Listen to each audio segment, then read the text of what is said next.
भारत मौसम विज्ञान विभाग ने ये जानकारी दी है कि रविवार को आधी रात के आसपास यानी कि कल 26 मई को आधी रात के आसपास सागर द्वीप और खेपपारा के बीच पश्चिम बंगाल और बांग्लादेश के तटों पर एक भीषण चक्रवाती तूफान आने की संभावना है। इसे रेमल नाम दिया गया है और इसका सबसे ज्यादा असर पश्चिम बंगाल पर पड़ेगा।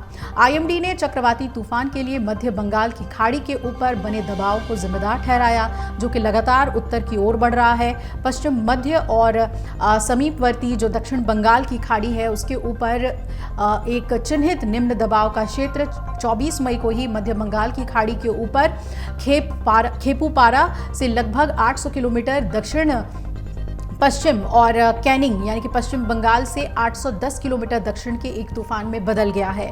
मौसम विभाग ने जानकारी दी है कि लगभग उत्तर की ओर बढ़ते हुए इसके गंभीर चक्रवाती तूफान के रूप में 26 मई की आधी रात के आसपास सागर द्वीप और खेपुपारा के बीच बांग्लादेश और आसपास के पश्चिम बंगाल तटों को पार करने की संभावना है।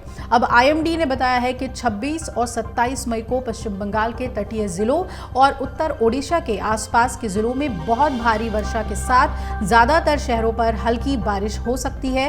वहीं 26 मई को पश्चिम बंगाल के तटीय जिलों में अत्यधिक भारी वर्षा होने की संभावना है। आईएमडी ने 26 मई को मिजोरम, त्रिपुरा और दक्षिण मणिपुर में और 27 और 28 मई को असम और मेघालय, अरुणाचल प्रदेश, नागालैंड, मिजोरम, मणिपुर और त्रिपुरा में अलग अलग जगहों पर बहुत भारी वर्षा के साथ ज्यादातर जगहों पर हल्की बारिश की भी भविष्यवाणी की है। वहीं 24 मई को अंडमान द्वीप समूह में अधिकांश जगहों पर हल्की और भारी वर्षा हुई और आईएमडी के मुताबिक मध्य और निकटवर्ती दक्षिण बंगाल की खाड़ी में 40 से 50 किलोमीटर प्रति घंटे से लेकर 60 किलोमीटर प्रति घंटे तक की रफ्तार की हवा चली है। वहीं बांग्लादेश में 40 से 50 किलोमीटर प्रति घंटे से लेकर 60 किलोमीटर प्रति घंटे की रफ्तार से हवा चलने की संभावना है।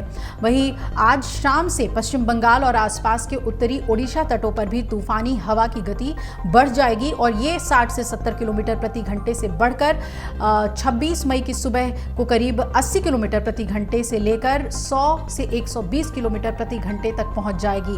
तो आपको बता दें कि मध्य और उससे सटे हुए दक्षिण बंगाल की खाड़ी में कल समुद्र की स्थिति बेहद खराब रही।